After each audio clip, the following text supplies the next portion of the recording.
va arriver seulement. Pourquoi pas au ciel? Au commencement, Dieu crée les cieux et la terre. Mais dans ça, la terre se retrouve informe et vide. Pas de sens. La terre vous dit, mais pourquoi moi? On est nés ensemble. On a grandi dans la même maison. On a reçu le même enseignement. Le même créateur. Pourquoi ça arrive qu'à moi? Et ça peut t'arriver de te poser une question quand tu regardes les autres qui ont étudié avec toi. Tu te demandes que c'est mais moi qu'est-ce que j'ai fait? Même lui là aussi. C'est-à-dire celui qui n'avait rien en classe. Et quand tu regardes, tu vas t'arrêter, mon Dieu Seigneur, pourquoi ça arrive qu'à moi? Et comme ça, tu te dis, waouh, la terre, qu'est-ce que la terre a fait pour mériter ça? Un même créateur, il fait deux choses. Mais le problème, c'est qu'on ne t'arrête pas là. Alors que tu as envie de réfléchir, le Saint-Esprit dit, ne t'arrête pas là, continue. Quand je continue, je me rends compte que la Bible déclare que la terre était engloutie dans de l'eau. Donc la terre était le corps et le confondu. Et je me rends compte que le Saint-Esprit n'était pas au ciel. Il était sur les eaux. Il dit, oh. Et il continue, quand je continue à lire, je me rends compte que la Bible dit, Dieu prend les luminaires, il place au ciel pour éclairer la terre. Donc la chose qui semble être bizarre au départ peut devenir une bonne chose après. Donne-moi un bon amen. Alléluia. Quelque chose qui semble être bizarre, qui n'a pas de forme, peut être une bonne chose après. Donne-moi un très bon amen. Ça peut être bizarre aujourd'hui dans ta vie quand tu regardes ta vie. Mais regarde bien, il y a quelque chose en toi que tu as, que les autres n'ont pas. Bon, avec cette chose-là, Dieu va transformer ça. Et tu vas devenir une bénédiction. Donne-moi un très bon amen. Donne-moi la main très fort. Alléluia. Vous savez, il existe 7 récompenses que Dieu donne aux vainqueurs. 7 dans la Bible. Il y en a 7. Tu veux dire mon amen? Il y en a 7. Ce soir, je vais t'amener à comprendre comment tu vas remporter la victoire face à certaines situations de ta vie. Mais retiens que la récompense appartient aux vainqueurs. Et dans la Bible, il y en a 7 récompenses. 7. Ce sont des mystères. Je voudrais le développer. On peut commencer à Apocalypse chapitre 2. Il y en a 7. On va lire ça rapidement. Je n'ai pas assez de temps. Et je te donne les 7 versets qui donnent les 7 récompenses. C'est celui qui a remporté. La récompense, c'est celui qui a remporté la victoire. Donc au vainqueur. Tu me dis un bon amen. Amen. Après chapitre 2. On va lire, c'est pas le texte de bataille, donc pour rester assis. Lis le verset 7. Que celui qui a des oreilles entende ce que l'Esprit dit aux églises. À celui qui vaincra, donc celui qui va remporter la victoire, je donnerai la récompense. Je donnerai à manger la vie. Première récompense. Deuxième récompense, après chapitre 2, au verset 11. Que celui qui a des oreilles entende ce que l'Esprit dit aux églises. Oui. Celui qui vaincra n'aura pas à souffrir la seconde mort. Donc, c'est la deuxième récompense, je vais décortiquer l'esprit. Il y en a 7 qui existent, c'est biblique. Tu veux dire mon ami? Va au verset 17. Que celui qui a des oreilles entende ce que l'Esprit dit aux églises. Oui. À celui qui vaincra, je donnerai de la manne cachée. C'est celui qui vaincra, il reçoit comme une troisième récompense. Nous sommes à 3 récompenses, c'est ça? Oui. Va au verset 26. À celui qui vaincra et qui gardera jusqu'à la fin de Dieu, je donnerai autorité sur les nations. Oui. Nous sommes à combien de récompenses? 4. 5e récompense, je reviendrai sur ça plus tard, mais demande verset. Va au chapitre 3, verset 5. Celui qui vaincra sera revêtu ainsi de vêtements blancs. Je n'effacerai point son nom. Va au verset 12. Celui qui vaincra, je ferai de lui une colonne d'entre. Vous avez les textes. Je reviendrai dessus. Donc, il y a 7 récompenses que Dieu donne à ceux qui remportent la victoire. Il y en a 7. Et donc je vais te donner les 7 récompenses qui existent à celui qui remporte la victoire. Et comme il t'a expliqué que la récompense appartient à celui qui a remporté la victoire. Amen. Et la vie que nous menons, écoute-moi très bien, car toute bénédiction que Dieu te promet n'est pas une bénédiction qu'on ramasse. Quand Dieu te promet une bénédiction, il faut te dire que tu vas te battre pour avoir cette bénédiction. Qui veut dire moi la main. Alléluia. Retiens ça, frère, quand tu te trompes, il n'y a aucune bénédiction que tu vas ramasser comme tu cueilles un fruit sur un arbre. Non, non, non, non. Tu dois te battre. Toute bénédiction de l'Éternel est cachée quelque part. Même quand Dieu a promis à Israël la terre promise, le coulerait le miel, ce pays-là était habité par les géants. Il fallait poser ce pays. Même pour arriver à ce pays, il fallait vaincre Jéricho. Et pour vaincre Jéricho, Dieu a donné au peuple de Dieu d'Israël une stratégie. La stratégie te permet de remporter la victoire. Tu veux dire mon amen. Alléluia. Ce que tu les chrétiens, c'est que face aux difficultés que nous avons, nous n'avons pas de stratégie. Je vais aller très vite, tu vas me suivre. Nous n'avons pas de stratégie et c'est en sorte que nous tournons en rond. Et ça fait en sorte que tous les jours tu rencontres, quand je te demande comment ça va, tu dis non, non, papa, ça ne va pas. Comment ça va mon fils? Papa, ça ne va pas, il y a des problèmes. Rien ne marche. C'est-à-dire, chaque jour tu as des problèmes. Mais qu'est-ce qui fait que tu as des problèmes et tu n'arrives pas à remporter la victoire? C'est parce que tu n'as aucune stratégie. Qui veut dire mon amen. Alléluia. Vous savez, je n'ai pas vraiment le temps d'expliquer à cause de l'heure parce que je veux qu'on respecte l'heure ces derniers temps. Vous savez, il y a 4 courants de pensée. Chaque personne a 4 manières de penser. Et on va rentrer dans ces détails. Mais comprends que la manière dont tu vas remporter une victoire face à une difficulté dépend de ton système de pensée, de ton mode de pensée. Si tu as des mauvaises pensées, c'est fini, tu vas échouer. Tu ne peux pas aller en guerre face à une situation, face à un problème, avec des pensées négatives. Retiens ça. C'est pas possible, tu vas échouer. Ne pas jamais combattre une difficulté avec les mauvaises pensées, les pensées négatives. Non, non, non, non. Tu vas échouer. Il faut changer ton système de pensée lorsque tu vas aller combattre. Il me dit bon amen. Alléluia. Amen, amen. Vous savez, c'est parce que nous fuyons les combats que nous n'arrivons pas à remporter les grandes victoires. Parce qu'en fait, c'est le cumul des petites défaites qui nous amène à échouer les grands combats. C'est comme un enfant qui est au C1. Et donc, il cumule les petites erreurs. Les retenues, il ne retient pas ça. Les soustractions, les rajouts, il ne connaît pas tout ça. Il continue avec ça, il grandit avec ça. Il arrive au CM2 aussi, et quand il arrive au CM2, les détails, et puis il commence à trafiquer le bulletin. Il arrive en 6e, tu peux être sûr, en terminale, il va échouer. Pourquoi? Il a accumulé des petits détails, des erreurs, des petits défaites, des petits défaites. Ce cumul-là nous amène au jour de grand combat à échouer. Amen. Qui veut dire mon amen. Donc il faut comprendre que tu as intérêt à maîtriser tous les systèmes pour remporter des grandes victoires. Alléluia. Donne-moi un très bon amen. Amen, amen, amen. Donc, moi je veux, premièrement dans cet enseignement que je vais te donner rapidement, là j'ai grand dans le message, je ne l'ai pas introduit. J'avais introduit le système des pensées, vous expliquer les pensées, et de suite, les 4 dimensions des pensées. Mais à cause de temps, je ne vais pas rentrer dedans. Mais je veux que tu rentres, c'est des jours, je veux que tu comprennes que quand tu vas face à une difficulté, la première chose que tu vas avoir, c'est de changer tes pensées. Ta manière de penser. Il faut que ta pensée soit conforme à la parole de Dieu. Amen. Qui me dit bon amen. Amen. Alléluia. Tel un homme y pense, tel il est, nous dit la Bible. Marc chapitre 9, verset 23. Quelqu'un va me lire ça. Qu'est-ce que la Bible dit sur ce point? Marc 9, 23.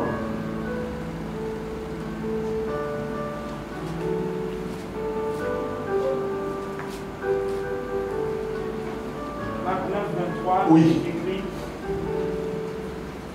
Jésus lui dit, si tu peux, tout est possible à celui qui croit. Donc, regardez, dans le système de pensée, il faut comprendre, il y a 2 systèmes. Dans ce de pensée, la pensée biblique voudrait que tu fonctionnes avec 2 systèmes de pensée. Par exemple, la 4. 2 systèmes de pensée.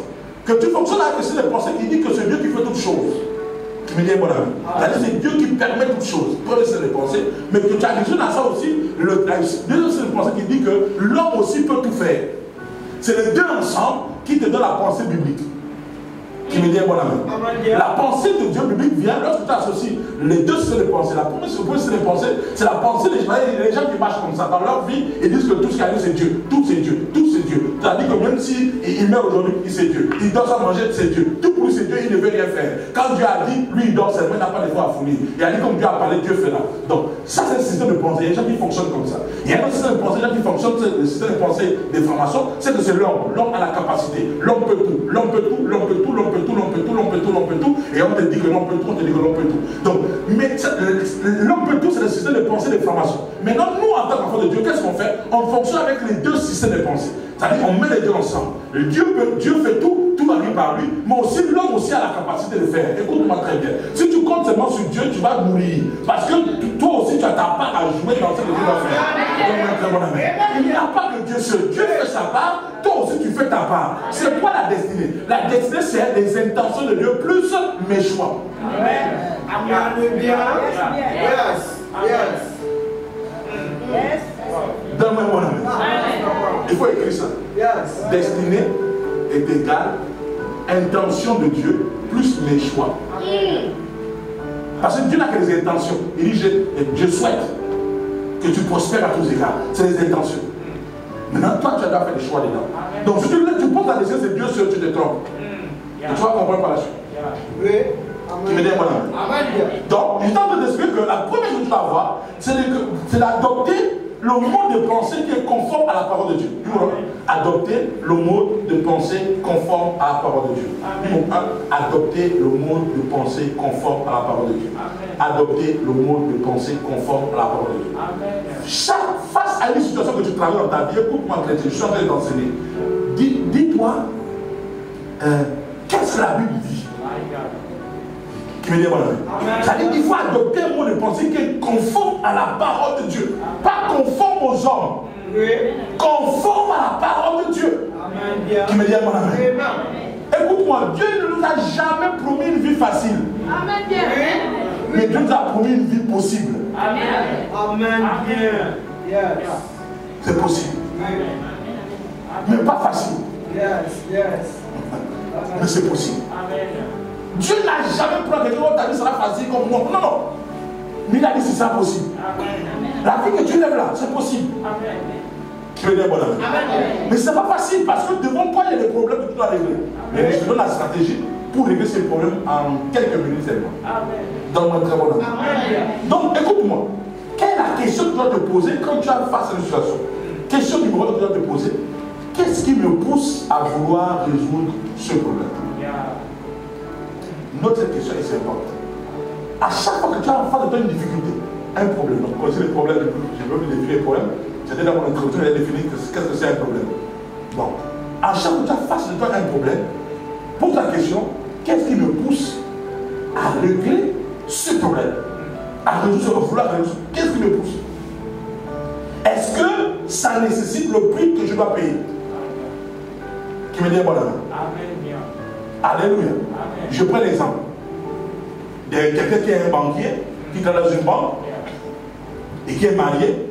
Et le fait de passer du temps en banque, et il a une voisine qui est sa collègue au travail, et puis ils vont tous les jours ensemble parce que la voisine n'a pas de voiture, donc la voisine profite avec lui, et ils vont ensemble, ils restent au boulot ensemble, ils rentrent ensemble, et ça va créer certains liens, certaines familiarités, ils vont pouvoir s'attacher.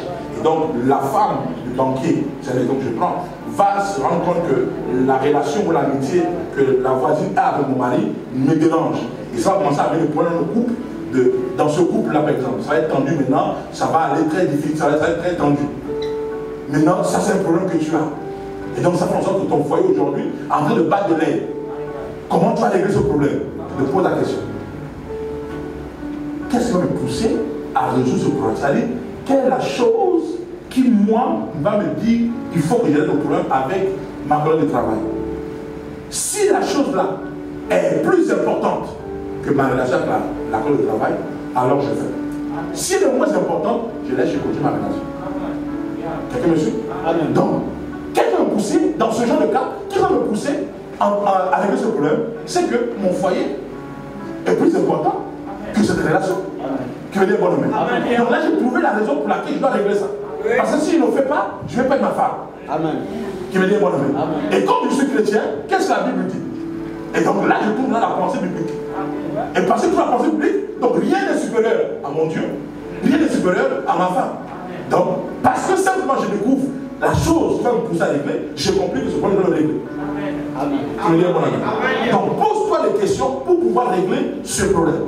Donc il faut que la chose, tu te rends compte que la chose là est supérieure. Si elle est inférieure, donc je laisse tomber, je continue la relation. Donc quand je regarde, je me rends compte que ça va impacter ma vie chrétienne. Parce que si mon foyer ne marche pas, la Bible dit quoi?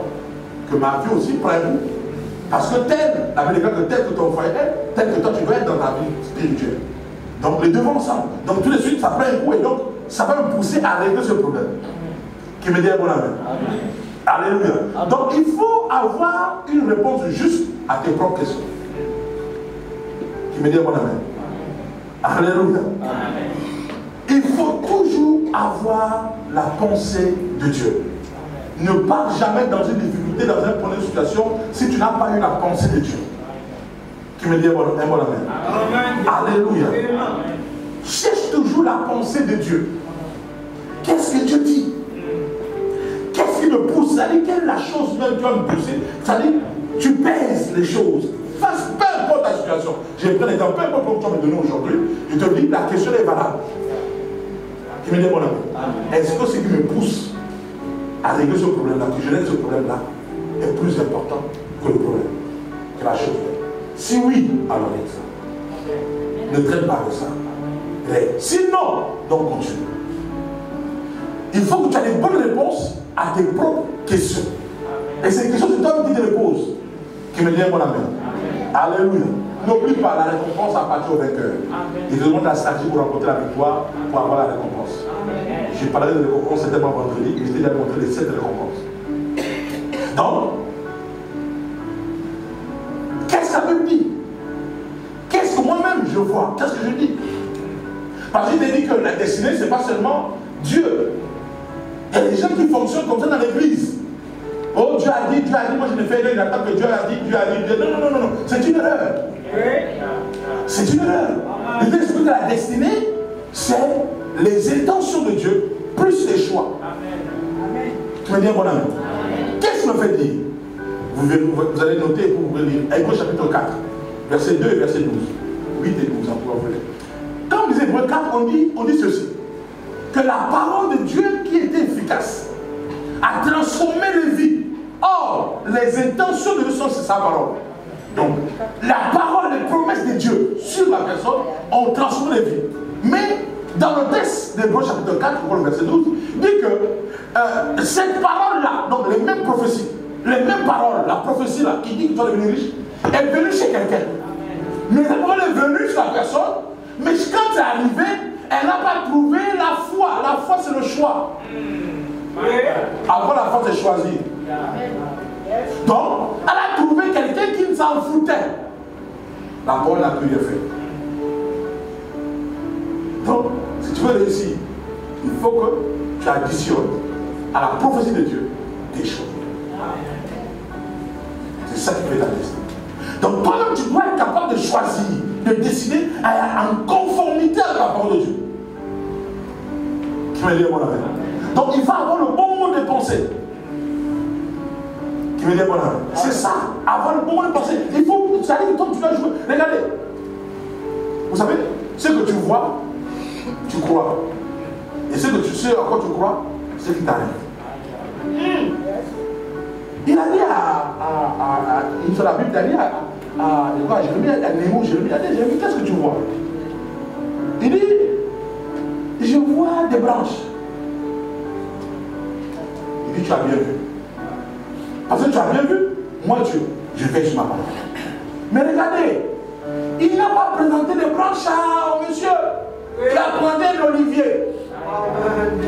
Il fallait qu'il voie comme Dieu voit. Des choix.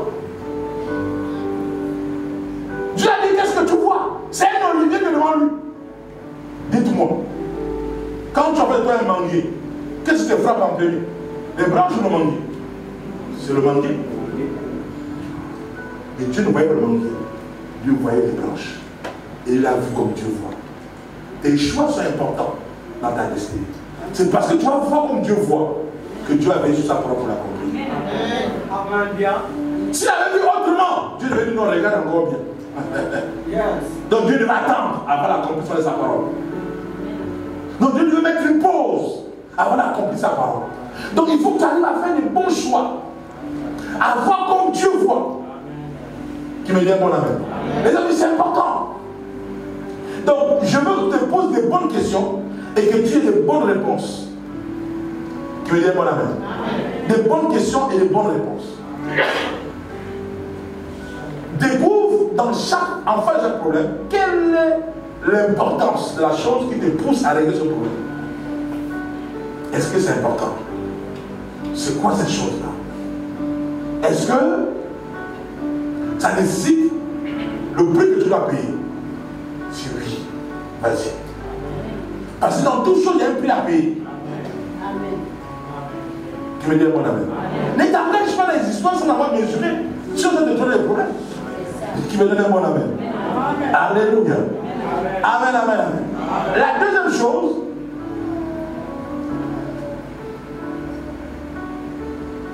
j'ai appelé ça identifier. Et dans l'enseignement, j'ai dit mettre par écrit les difficultés. Mais c'est l'identification. Identifier. Et mettre par écrit, pourquoi? Parce qu'effectivement, Dieu a dit à Habakkuk qu'écris la prophétie. Écris-la. Donc, il y a des difficultés qu'il faut écrire. Pourquoi écrire les difficultés? Parce qu'en fait, tu vas te rendre compte que, et là, il faut que tu me suives attentivement. Tu vas te rendre compte que beaucoup de gens ici ne connaissent pas leurs problèmes, mais ils ignorent bien, font fi d'ignorer leurs problèmes. Voilà pourquoi il faut écrire. Quand tu viens chez moi en consultation, moi j'écris. C'est important d'écrire les difficultés. Pourquoi je t'explique? C'est comme quand tu vas voir un médecin. Quand tu vas à l'hôpital voir un médecin, et tu es assis, lui aussi assis, il te dit oui, madame, je coûte bien monsieur de vous. Et de temps qu'il parle, tu lui dis ce que tu ressens. Tu me dis à mon ami. Et quand tu dis, pendant que tu parles, il est en train d'écrire. C'est qu'il est en train d'écrire les difficultés que tu es en train de mentionner. Mais arrêtez, ces difficultés, on les appelle les symptômes. Amen. Mais les symptômes ne sont pas la maladie. Parce qu'une maladie va avoir les mêmes symptômes, plusieurs maladies vont avoir les mêmes symptômes. Donc il va chercher un symptôme qui est spécifique à la maladie pour dire voici ton traitement. Qui me dit à mon ami. Donc tu vas me dire que non, mais docteur, je ne dors pas bien la nuit, la température monte, je tousse, et j'ai des insomnies, et puis j'ai le vertige, tous ces symptômes. Jusque-là, il n'y a aucune maladie là. Donc il continue à te poser des questions encore. Est-ce que tu fais ceci? Les gens te posent ça, c'est parce qu'ils cherchent un symptôme qui va l'indiquer que ce symptôme-là, c'est telle maladie. Amen. Quelqu'un me suit? C'est la même chose à l'église. Oh, papa, ma vie ne marche pas là, l'argent m'a fui. C'est un symptôme. Oui. Et c'est ça qui a réduit beaucoup de gens en erreur, même dans les délivrances. On va commencer à traiter les symptômes. Oh, c'est pas le symptôme le plus important, c'est la maladie qu'il faut traiter. Amen. Parce que quand tu as le palu, la fièvre peut monter, tu vas avoir les articulations. Amen. Mais le chikungunya aussi fait la même chose. Donne-moi mon âme. Donc tu vois, les deux traitements sont différents. Et à l'église, on est à l'église, papa, non, ma vie ne marche pas, pas de mariage, pas de enfants, pas de ceci. Tout ça, ce sont les symptômes. Même le business que j'ai ouvert, ça a commencé après. Tout ça, ce sont les symptômes. Amen. Il faut qu'on identifie le vrai problème. Amen. Tu me dis moi amen. Amen. Papa, mes affaires ne marchent pas. Oh non, même ma fille qui est à l'école là, même l'école, tu me fais que me réciter les symptômes. Oui. Mais c'est pas ton vrai problème. Parce que l'homme est en train de régler les problèmes, pas les symptômes. Voilà pourquoi il faut mettre à l'écrit. Et tu vas comprendre que beaucoup ignorent leur vrai problème. Le célibat était un symptôme. La fausse était un symptôme. Tu me dis mon amen. Donc il faut identifier le problème. Parce que j'ai expliqué ici plusieurs fois que pour résoudre un problème, il faut l'identifier. Un problème qui n'est pas identifié, on peut le résoudre. Donne-moi mon amen. Alléluia. Les affaires ne marchent pas, c'est un symptôme. Donc les gens te diront toujours que papa, Mais ça fait ne marche pas. Et là, ça va te rendre un peu triste parce que là, je vais toucher là où ça fait mal. Je vais te dire que parfois mes affaires ne marchent pas. Mais ils ne te diront jamais que mes affaires ne marchent pas parce que je couche avec le monsieur de Touré.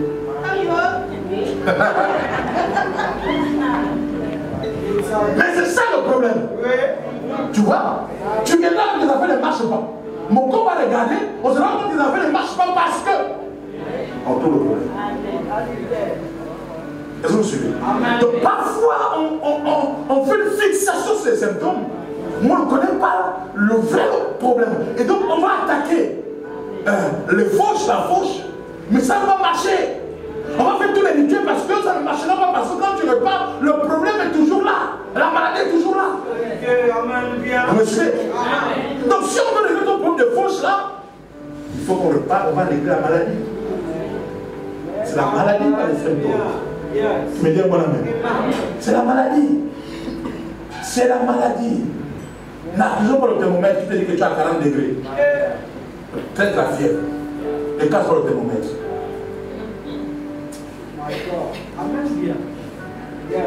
Donne-moi un bon ami. C'est ça le problème. Mais le problème c'est que beaucoup, soit ignorent, soit beaucoup font fi. Ils pensent que bon, écoute les chrétiens, et puis comme les chrétiens nouveaux chrétiens, écoute, que tout le monde chute, hein, tout le monde pêche, écoute, papa, tout le monde faiblesse, papa, tous sont des hommes, papa, et puis on est des hommes, et puis on est. Et c'est fini. On est devenus des chrétiens là, mon papa, et puis bon. Je te dis la vérité. Et puis bon, on pense que bon, les chrétiens se fait mentir un peu, et puis bon, voilà. Mais ton problème, c'est que tu passes ton temps à commencer. C'est ça ton problème. Qui fait en sorte que les maris, quand ils viennent te donner la main, demain ils partent. Papa, je comprends mon papa. Et pourtant, j'ai déjà donné la mariage, mais ça ne dure pas. Quand on me demande la mariage, 2 mois, 3 mois, ils disparaissent. Même l'église, ils fuient. Ta bouche. Tu parles trop. Tu veux dire mon ami? Donc tu veux quelqu'un qui passe son temps à mentir, à mentir. Donc on va commencer à traiter pour le célibat. Non! On va d'abord traiter ton mensonge. Tu mens trop. Donc arrête un peu de mentir. Et si on cherche le mensonge encore, tu vas le premier qui là va rester. Vous me suivez? Donc arrêtons de traiter les symptômes. Il faut qu'on arrive à traiter le vrai problème. Beaucoup dans l'église, par expérience, beaucoup manifestent les symptômes. Tu veux dire mon ami? Alléluia. Amen. Beaucoup, ça dit sur 100 personnes, il y a au moins 98 qui n'ont que les symptômes. Et parfois ils ignorent même. Je prends l'exemple, j'ai reçu quelqu'un qui est très nerveux. Très nerveux, ça dit que quelqu'un est impulsif. Et la personne vraiment, ça dit que pour rien de mettre le revers de la main. Et c'est comme ça la misère des enfants, tout le monde. Et la femme est venue me voir, ils sont maintenant en couple. Et ils m'ont expliqué, ils ne comprennent pas le mariage, je ne comprends pas. Et pendant qu'on parlait, on discutait, le Saint-Esprit me révélait, Dieu merci, fait le prophète pour ce genre de cas, me révélait que le problème de monsieur là, c'est qu'il a eu beaucoup de blessures émotionnelles pendant qu'il était enfant. En fait, quand le monsieur était enfant, son père a abusé de lui. Et donc ces blessures-là ont mis en lui une colère, cette façon qu'il devient maintenant, ça dit petit truc, il est sur ses gars. Est-ce que vous voyez? Ce monsieur-là a fait des églises sans solution. Son problème, ce n'est pas un esprit qui l'embête. Son problème, c'est les émotions qu'il a eues, les blessures qu'il a. Il faut qu'on traite ça. Et vous voyez, on le voyait seulement que le fait qu'il est impulsif. On a traité ça. Je vais dire, ton problème, c'est ça. Si on règle ça, tu vas voir que l'esprit que tu la main, tu ne te manifestes pas. Ça va partir. Donc, vous voyez, beaucoup de chrétiens traitent les symptômes. Or, le symptôme, ce n'est pas la maladie. Je te dis la vérité. Voilà pourquoi. Mais les médecins disent que la fièvre n'est pas une maladie. Ils disent que le pays gauche, la fièvre, ce n'est pas la maladie. La fièvre, c'est qu'il y a quelque chose. Amen, papa. On va chercher la chose. Amen. Tu veux dire mon ami? Alléluia. On va venir chercher cette chose. C'est la même chose. Tu veux dire mon ami? La fauche n'est pas un problème. Les affaires ne marchent pas, ne sont pas un problème. Dans mon très bon ami. Maintenant, suivez-moi. Dans la conquête que je suis en train d'expliquer, il faut avoir ce qu'on appelle la stratégie. Je te disais ça au départ. Je prends l'exemple de la stratégie militaire. Permettez-moi de prendre cet exemple. Les généraux vous disent que quand ils vont en guerre et qu'ils ont en face d'eux un peuple ou un quartier ou une ville, ils vont poser par morcellement, pour mieux attaquer. Et quand on veut morceler pour mieux attaquer, ils vont te dire qu'ils vont prendre comme ça un quartier ou une ville qui vont morceler soit en 4 ou en 10 ou en peu importe pour attaquer, parce qu'on n'attaque pas direct le lot, il faut morceler. Dans cette stratégie, et si un monsieur qui est stratège en guerre, on va dire, bon écoutez, on va attaquer le lot qui est à gauche, qui est à droite, qui est au nord, qui est au sud, peu importe. Mais le plus souvent, le lot que le stratège va donner, c'est le lot le plus faible. Parce que la stratégie, même dans la stratégie militaire, notre Dieu était des armées, même dans la stratégie que David utilisait, c'est la même stratégie. C'est-à-dire qu'on attaque toujours le lot, quand on a fini de morceler, on attaque le côté le plus faible. Pourquoi? Parce que dans la conquête, tu as besoin de foi, la foi, pour continuer. Donc, quand tu vas vaincre la petite partie la plus faible, tu auras un peu de foi pour te permettre de continuer à attaquer l'autre partie. Amen. Donc, plus tu gagnes, plus ta foi augmente, et plus ta foi augmente, plus tu vas affronter maintenant les combats les plus durs. Amen. Vous me suivez? Donc, je reprends mon exemple toujours. Imaginez-vous que ce monsieur-là qui explique qui avec sa période de travail qui développe des relations un peu bizarres et qui a son foyer dans le bas de nègre, comment il peut régler ça? Et c'est vraiment que beaucoup de gens ont réglé le problème, ils ont échoué parce qu'ils ont mal réglé, sans stratégie. Comment tu vas concevoir que un monsieur comme ça, tu vas te lever pour dire, bon écoute, on a prêché à l'église, il faut que j'arrête ça. Tu te lèves, peut-être tu pars, tu dis, bon écoute, ma soeur, ma fille, mes collègues, à partir d'aujourd'hui, moi je prends ma voiture, à partir d'aujourd'hui, c'est fini. Ça ne marche jamais. Oui. J'ai rencontré des gens dans l'église qui ont écouté le message et qui sont sortis de papa, non, je vais mettre un terme à la relation avec le monsieur là. Et ils sont partis, ils ont dit, monsieur, c'est fini. Je dis comment? Non, comme ça, tu verrais, comme ça, on n'a pas de problème, on n'a rien. Je dis, c'est fini, qu'on a fait quoi? J'ai fait quoi? Explique-moi. Il dit, non, je ne veux plus. Je suis à l'église, c'est fini. Je te dis, ça n'a jamais tenu. Les choses qu'on va voir comme ça, c'est les tiens. Ce monsieur, par exemple, dans la stratégie, il faut qu'il arrive à morceler ton combat. Je prends l'exemple. S'il avait l'habitude de manger tous les midis avec sa période de travail, il peut quand même commencer par aller manger les midis. Et ça, au moins, c'est faire. Ça, il peut gérer ça. Il peut dire, bon, à partir d'aujourd'hui, au fond, dans son cœur, il mange plus à midi avec elle, sans lui dire. Et le midi arrive, après il dit que non, on ne va pas manger, il dit non, manger du boulot. C'est ça, monsieur. S'il réussit ça, et il peut réussir ça.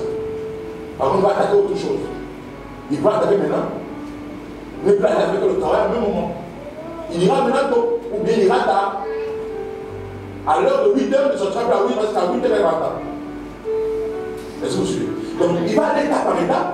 Plus vous ne voyez plus tu t'éloignes. Nous allons compte de toutes les fois que tu as pris des choses pour mettre un thème, ça n'a pas marché parce qu'en fait, c'est le fait de payer le loyer. Le jour où tu vas mettre un thème, il va attendre la fin du mois et il va t'appeler pour dire que non, mais je t'ai que payer la fin du loyer là. Tu ne diras pas non. Il n'a rien dit, hein. Il ne dira rien. Il attendra seulement le 5.